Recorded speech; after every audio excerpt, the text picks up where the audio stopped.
Hey, I know I'm posting like crazy right now, but I haven't posted in like a week, I think, and got too many realizations to not share. So everyone's heard me talk about hexes and curses and people in covens doing black magic, and they'll keep going. It's just kind of like the cycle of desperation and hate. I don't know. Hold on one second.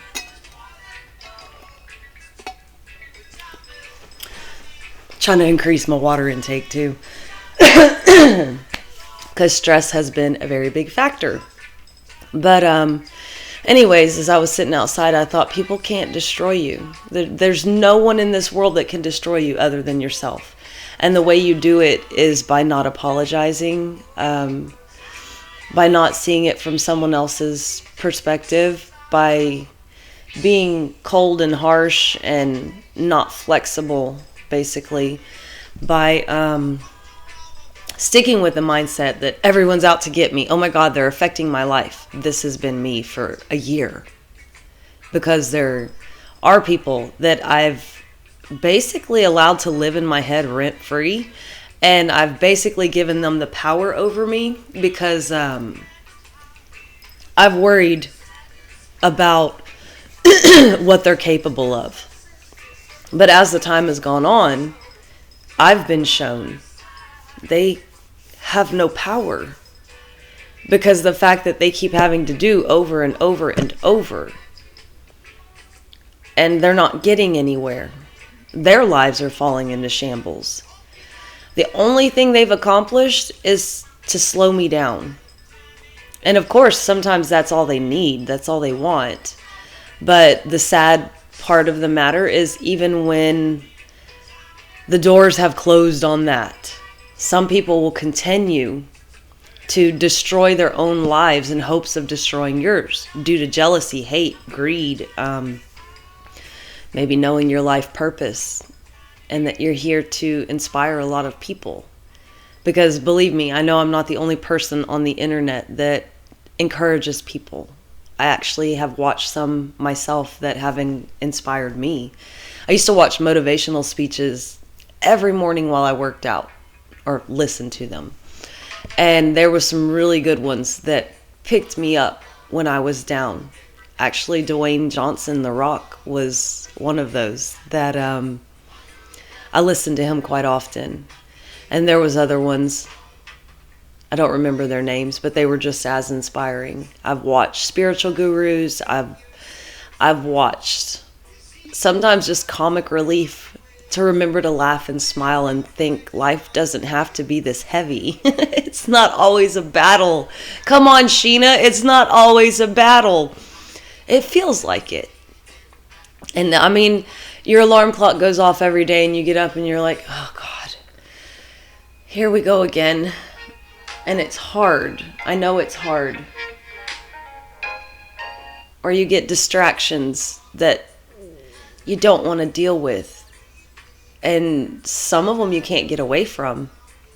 You know, some of them are laughable, especially if you're a parent that has a easygoing spirit, knowing that your children are going to do some wild things. I mean, I remember we went to Las Vegas and I was pregnant with my daughter. We got home. At that time, my son was almost 3, and we were so tired that we fell asleep in the chair.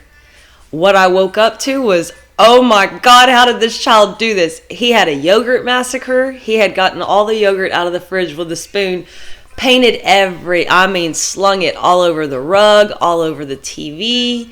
I don't know how I didn't wake up. He took every pad that I had and stuck them like a border around the TV. And all I could do when I woke up was like, oh my God. He used his imagination with that. But other times he painted his body blue. I mean, my children were wild children. A run for my money.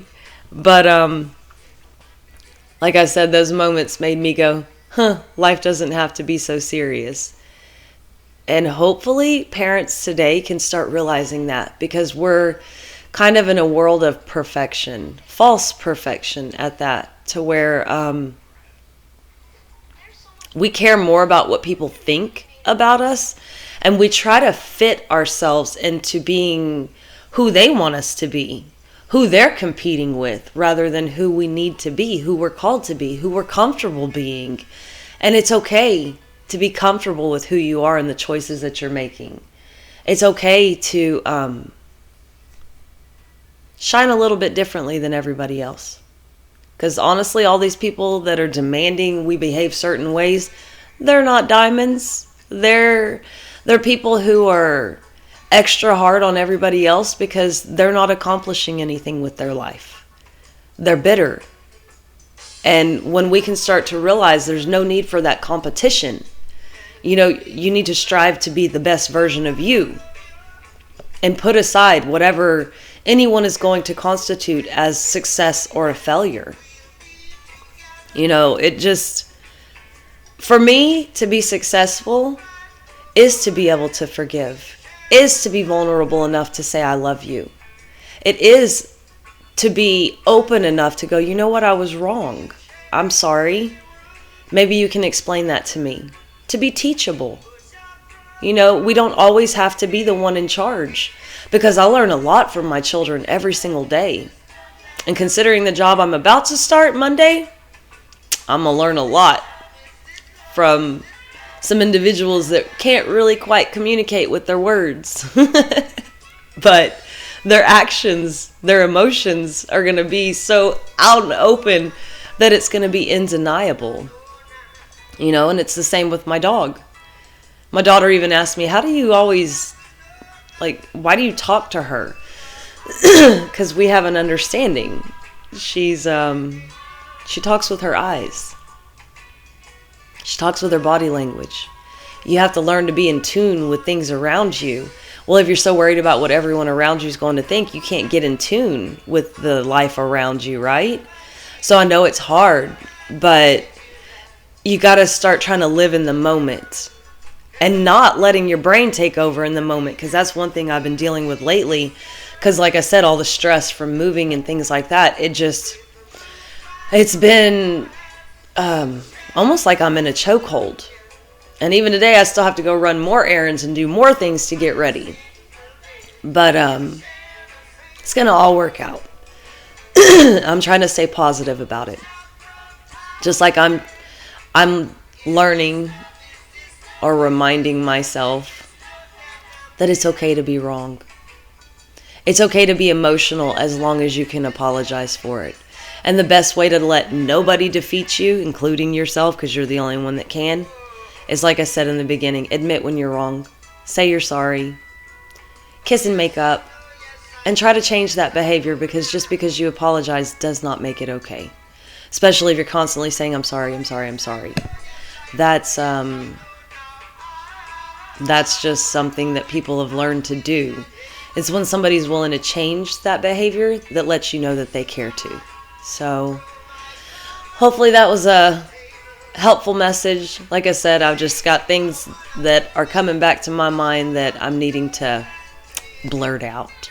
So hopefully everyone has a great Friday, and who knows, I might be on here again in a little bit. But for now, peace out. Bye-bye.